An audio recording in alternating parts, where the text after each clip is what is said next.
बहुत सारी काम की बातें सुन चुके हैं। ये सत्संग, भजन, साधु संतों का संगत करने का एक ही मकसद है, जिस किसी भांति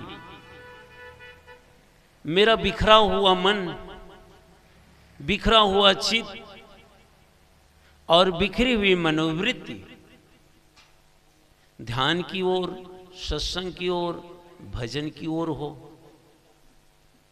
ज्ञान की बातों को सुने जा रहे हैं, सत्साहित्यों को भी पढ़े जा रहे हैं, लेकिन जीवन में बात आचरण में नहीं आ रहा है। पहले जैसे मैं घिसी पिटी जिंदगी जीता था, मन में एक दूसरे के प्रति दुआ भाव था, छोटी छोटी बातों में मन उलझ जाता था, मन अशांत हो जाता था, छोटी छोटी दूसरी की बातें बुरी लगती थी, कभी कभी सास बहू में तकरार हो जाया करता था। पति देवता के साथ 36 का जो आंकड़ा है, ये आपके सारे बैर विरोध, मन की पुरानी मान्यताएं, ये सब खात्मा हो। ये हम लोग यहां पंडाल के नीचे आकर बैठ रहे हैं, हम लोग अपने आश्रमों से आए, आप लोग अपने घरों से आ रहे हैं, दूर दराज से आ रहे हैं। यहां सिर्फ हम एक दूसरे से मिलने जुलने, अब एक दूसरे के चेहरा को देखने, एक दूसरे से परिचय होने, एक दूसरे से इंट्रोडक्शन होने के लिए नहीं आए हैं। नहीं, यहां कोई मनोरंजन करने के लिए बैठे हैं। बैठे क्यों हैं? आत्मशोधन।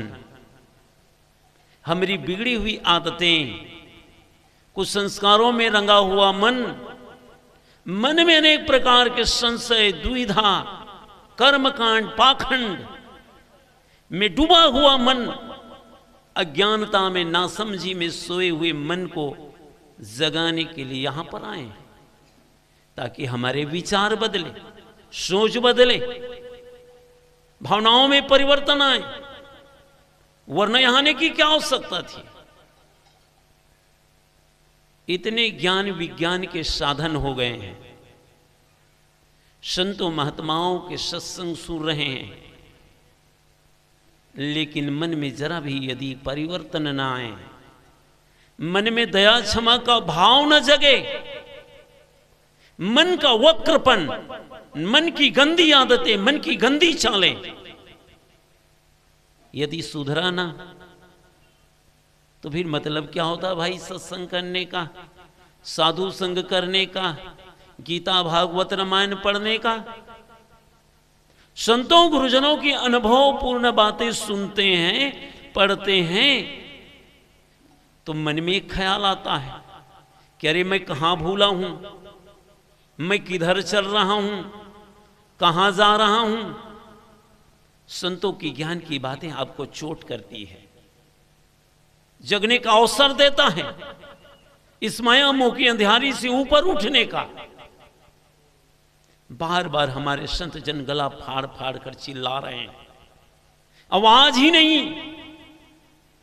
जमाने से बुद्ध, महावीर, कबीर, अरे सभी संतों ने तो जगाने का काम किया कि जागो, मोह की घनघोर रात्रि से, अज्ञानता से, अविद्या से, अरे इस मूर्छा में, अज्ञानता में, इस अज्ञान की कुंभकर्णी नींद में सोते सोते तो न जाने कितनी जिंदगी बीत गई।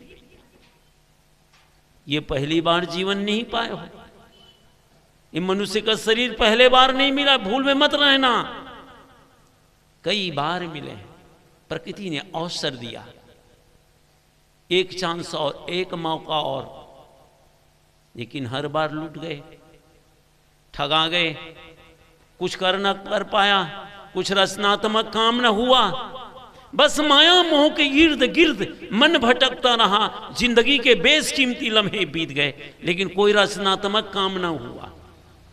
अब क्या किए, कुछ माया की चीजें बटोरे, रुपये पैसे बटोरे, राग रंग में मन लटका, और इसी बाहरी प्राणी पदार्थों को पाकर मन बड़ा खुश होता है। अरे हमने तो बहुत बैंक बैलेंस कर लिया, बहुत फिक्स डिपॉजिट है, 4-5 शहरों में मेरे अच्छे खासे मकान हैं, जमीन जायदाद है। बाहरी प्राणी पदार्थों में मन फूलता है, ये पाया वो पाया। जितनी उपलब्धि हम लोग गिनाते हैं, आप लोग हम लोग, ये बाहरी प्राणी पदार्थों की उपलब्धि गिनाते हो। मन कितना शांत हुआ, विचारों में कितना परिवर्तन आया। मन पर, विचारों पर तो कभी नजरें नहीं जाती। अरे शांति से बढ़कर और क्या खजाना है। जीवन में हम जो भी करते हैं उसके मूल में है मन की शांति। अच्छा खासा घर है, मार्बल टाइल्स ग्रेनाइट बिछा है, घर में विदेशी कार है, समय समय से एरोप्लेन की यात्रा करते हो, सब कुछ चकाचक है, लेकिन मन में शांति नहीं, मन में सुकून नहीं, अमन चैन का साम्राज्य नहीं, तो वो क्या जिंदगी है, क्या जीवन है। जैसे कि एग्जाम्पल से समझे, जैसे कोई एक महिला हो, स्त्री हो, मैं बोल रहा हूं, आप लोग मन में कल्पना करते जाना। एक महिला हो, वो 16 श्रृंगार की हो, 1 2 4 5 6 10 नहीं, कितना, 16 श्रृंगार, पूरी अप टू डेट सजी धजी हो, जितने बाजारों के मेकअप सामान हैं, जितने गहने हैं, ऊंची से ऊंची साड़ियां हैं, वो पूरा सजी धजी है। अब उस महिला की सिर्फ और सिर्फ नाक ना हो, ध्यान से सुनिए, वो बहुत सजी धजी है, पूरे अप टू डेट, लेकिन सिर्फ और सिर्फ उसकी नाक ना हो। मैं आप लोगों से पूछता हूं, उसकी सुंदरता को किस कोटि में रखो? है कोई महत्व उसकी सुंदरता का? है कि नहीं? कोई महत्व नहीं। वैसे जीवन में हमने बहुत धन, बहुत दौलत, नाम, रूप, रुतबा, शोहरत बहुत बटोरा, लेकिन मन अशांत है, उदास है, परेशान है। और आजकल तो फिर भगवान पाने की होड़ चल रही है, घर के माता पिता सदस्य नजरें नहीं आती, हमको सिखाया नहीं गया, वरना कौन ये मंदिर मस्जिद की दर बदर की खाक छानता। सदगुरु कबीर ने कहा है, कस्तूरी कुंडल बसे मृग ढूंढे बनमाए, ऐसे घट घट राम है दुनिया जानत ना है। अरे हाजिर हुजूर भगवान तो तुम्हारे पास में हैं, तुम्हारे हृदय गुहा में हैं, समझना है। बड़ा कठिन लगता है, और लग रहा होगा, क्योंकि अनादिकाल से तो आंखें बाहर की ओर देखती, कहीं ऊपर में परमात्मा पुकारते हो, तो कहीं मंदिरों में, कहीं मस्जिदों में। घर की मां कैसे देवी लगे, घर का बाप देवता कैसे दिखे, घर की देवरान जेठान सास में देवी कैसे दिखे, क्योंकि देखने का कभी हमने प्रयास न किया। बाहरी बाहरी देवी देवता, भगवान, मैं पूछता हूं, आप भगवान क्यों चाहते हो? भगवान की आवश्यकता क्यों पड़ गई? घर में पति है, बाप है, सास है, ससुर है, आपके तकलीफों में, आपकी सुख सुविधाओं को देने वाले, हर प्रकार की खाने पीने से लेकर रहने बसने की व्यवस्था कौन करता है? हमारे घर के लोग करते हैं। तो फिर भगवान की आवश्यकता क्यों पड़ गई? आदमी की इच्छाएं बहुत होती है, कल्पनाएं बहुत होती है, वो अधूरी इच्छाएं पूरी नहीं होती, इसलिए भगवान की आवश्यकता पड़ जाती है। एक व्यक्ति था, एक कहानी है, वो व्यक्ति ऐसे कुतूहल वश चलता वश 100 फीट ऊपर टीले पर चढ़ गया। बोलिए सदगुरुदेव की। कहां चढ़ गया? ऊंचे टीले पर चढ़ गया। चढ़ तो गया, लेकिन नीचे झांक के देखा, अरे बहुत बड़ी खाई है, कांपने लगा, अब कैसे नीचे आऊं।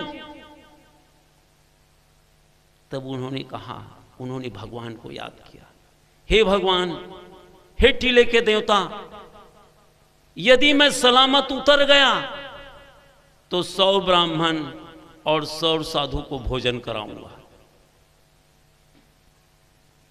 भगवान का नाम लिया, थोड़ी हिम्मत आई कुछ देर के लिए। वो धीरे धीरे उतरा, 25 फीट पर आ गया। 100 फीट ऊपर टीले से कितना आ गया? 25 फीट उन्होंने चल के आ गया, बचा कितना? 75। और जब 25 फीट की यात्रा पूरी की, तब कहता है, हे टीले का देवता, अरे इस महंगाई के जमाने में 100 साधु और 100 ब्राह्मण बहुत ज्यादा होता है। ऐसे करिए, मैं 50 ब्राह्मण और 50 साधु को ही खिला पाऊंगा। थोड़ी और हिम्मत आई, नीचे और उतरा।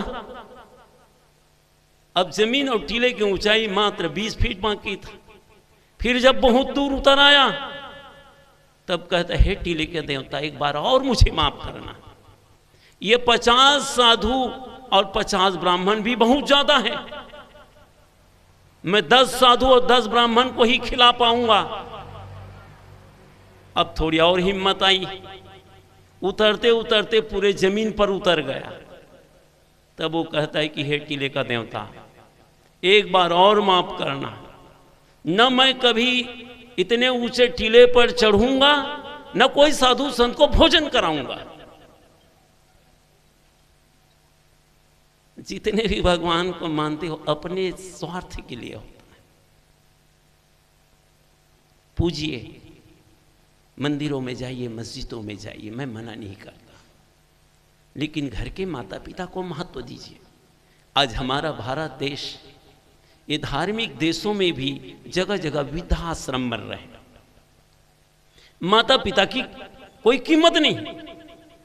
एक जमाना हुआ करता था, एक माँ बाप 10-12 बच्चे को भी पाल लिया करते थे, और आज वही 10-12 बच्चे मिलकर एक माँ और एक बाप को नहीं पाल पा रहे। बाहर के मंदिर मस्जिद में जाकर पूजा अर्चना कर रहे हो, जो घर के माँ हैं, घर के पिता हैं, घर के बड़े लोग हैं, उनको हम नहीं समझ पा रहे हैं, तो कैसी तुम्हारी पूजा, कैसी तुम्हारी आराधना।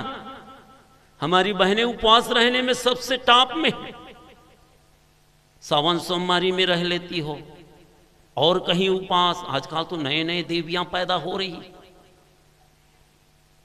हमारे आश्रम में साहब जी, थोड़ा बेल पत्ता चाहिए, आंवले के पत्ते चाहिए, वही लोग पूरा ठुठुआ कर डाले। ले जाओ भैया, अब किसको मना करें। भारी उपवास, दिन भर लांघन टंगे बेचारी लोग। आइए हम आपको गला तक खाकर उपवास बताते हैं। ये उपवास ठीक रहेगा कि नहीं? खाकर उपवास करने वाला उपवास में बता रहा हूं। आप लोग कल बढ़िया यहां तक आते तक खा लेना, जितनी मर्जी कस के खाना। अब चलिए हमारे उपवास की विधि हम बताते हैं। न बेल पत्ता चढ़ाना है, न आमा पत्ता चढ़ाना है, न पानी रितोना है, कस के खा लेना है। एक नया उपवास की विधि बता रहा हूं, भाई लोग भी, सिर्फ इन्हीं लोगों को नहीं। और कल का उपवास करना, आज मैं 24 घंटे किसी पर क्रोध नहीं करूंगा या नहीं करूंगी, मन को अशांत नहीं करना है, उलझना नहीं है, आज दिन भर प्रसन्न रहना है। अरे इनका भी उपवास करके तो देखिए। जैसे हम उपवास रहते तो बहुत सावधान रहते हैं, बढ़िया बढ़िया घर में कोई सलगा बड़ा भी बना हो, मुनगा आलू बड़ी बनी हो, याद रहता है हम तो उपवास हैं। आदमी उधर नजरें फेर देते हैं, नहीं देखेंगे कहीं लालच ना आ जाए। कभी क्रोध नहीं करना है। आज देवरान से, जेठान से, सासू माँ से स्पेशल बात करेंगे, प्रेम से गले मिलेंगे। मेरे भाइयों से भी रिक्वेस्ट, ये हमारी बहनें घर के काम करती, गृह मंत्री, दिन भर बोर हो जाती। आप लोग तो यहाँ घूम ले, वहाँ घूम ले, अरे कभी कभी इनके लिए भी प्यार छलका दिया करे, कभी घुमाने ले जाइए, एक आध दो फिल्म मार के आ जाइए, गार्डन में घूम आइए, रोज रोज चूल्हा चौकी बनाती, कभी रेस्टोरेंट का भोजन करके आइए। आपके पत्नी को एहसास हो कि मेरे पति देव मुझे चाहते हैं, मेरे ख्याल रखते हैं। माता बहनों से भी मेरा निवेदन कि आप भी इनका ख्याल तो रखती ही हैं, और विशेष ख्याल रखें। आए प्रेम से बात करें, देखना आपके घर में कितना आनंद आएगा, बहुत आनंद आएगा। पहले इस्तेमाल करें फिर बता दीजिए, पहले इस्तेमाल करें फिर। Very good. कहां चलता है? निरमा वॉशिंग पाउडर में नहीं, उस टीवी से खींचकर अपने घरों पे लाइए। ये संत गुरुजन आए हैं यहां पर। देखिए हमारे स्वामी जी बिहार से आए, उनके साथ में 2 संत आए हैं, हम लोग भी आए हैं। किसके लिए आए हैं सोचो जरा, आपके लिए। कितने संतों की अपार दया उमड़ती है।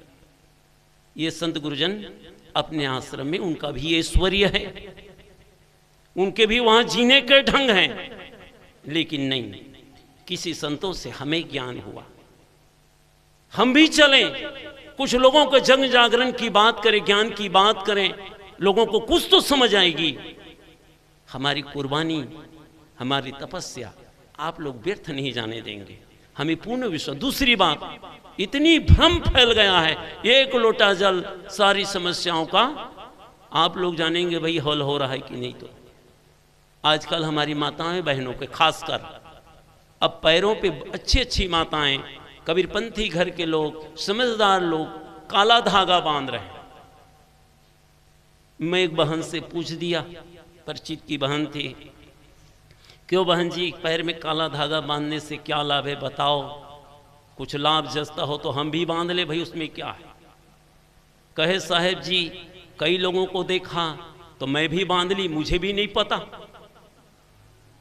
मैं कहा मेरी बहनें, कई ऐसे बहनें देखे होंगे जो नहीं बांधी होगी, अरे उनको भी तो देखे होंगे। आजकल भ्रमभूत इतना फैला हुआ है, माताओं को तो टोन ही कहना चीत पर चीतन ताज है। कौन कौन माताएं सीखे, हाथ उठाकर बता, मुझे भी सीखना है। कितने लोग कहे क्या बताएं साहब जी, हमारे ही गांव के पड़ोसी एक ने मेरे बच्चे को कसरहा कर दिया, तो हो क्या गया, अरे बच्चा दूध पीना ही छोड़ दिए, उसकी नजर लग गई। मैं कहता हूं यदि कोई माता टोनही होगी, उसके टोनहाने से सचमुच में किसी की तबीयत बिगड़ जाती होगी, तो ऐसे माताओं को तो सेंट्रल गवर्नमेंट को जाप देना चाहिए, नौकरी पे लगाना चाहिए ऐसे माताओं को। क्योंकि भारत की सबसे ज्यादा संपत्ति मिलिट्री फोर्स पे जाता है, और इन्हीं माताओं को पाकिस्तान चीन के बाउंड्री पर रखे और मारे मंत्र। यदि ऐसा हो गया तो देखना जगह जगह टोनही सीखने की कोचिंग सेंटर खुल जाएगा, भीड़ लग जाएगी लोगों की सीखने की। अरे हमें भी सीखना, क्यों ना सीखे भाई, जब सेंट्रल गवर्नमेंट जॉब दे, अच्छी खासी लाख भर की सैलरी हो। ये भ्रम हटा दो, ऐसा होता तो फिर बंठाधार हो जाता दुनिया, भारत पाकिस्तान चीन की बाउंड्रियों पर, तो फिर यही कमाल। पूज्य साहब जी पधार रहे हैं, स्वागत है, आप सब खड़े हो जाएं।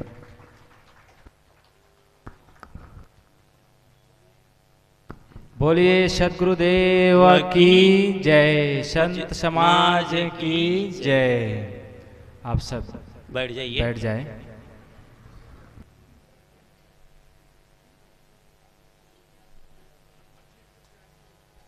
बोलिए सद्गुरुदेव की। तो कितने माताएं सेंट्रल गवर्नमेंट का जॉब करना चाहते हैं भाई? कितनी हमारी भारत की संपत्ति मिलिट्री के जवानों में, खुफिया में, बम बारूद बनाने में, बड़े बड़े लड़ाकू विमान खरीदने में, भारत की आधी संपत्ति यही लग जाती है। अच्छा होता कि हमारे भारत देश की जितनी टोनी सीखी हुई माताएं हैं लगा देते बॉर्डर पर। अरे मारते मन क्या है भाई, कुछ पढ़ते बुदबुदाते, फ्री में काम होगा। सभी माताएं बहनों से मेरा निवेदन कि ये भ्रम, ये मान्यताएं कि ये ऐसा है वो ऐसा है। कितने लोग कहते क्या बताएं साहब बाहरी हवा लग गई। मैं पूछता हूं किसको लग गया? मेरे को। अरे भाई बाहर घूमे को तो बाहर की हवा लगेगी, घर में बैठोगे पंखा के नीचे तो पंखा की हवा लगेगी, कूलर के पास जाओगे तो कूलर की हवा लगेगी, एसी पर बैठोगे तो एसी की हवा लगेगी। ये बाहरी हवा क्या है? रास्ता पे चल रहे, बिल्ली रास्ता काट दी।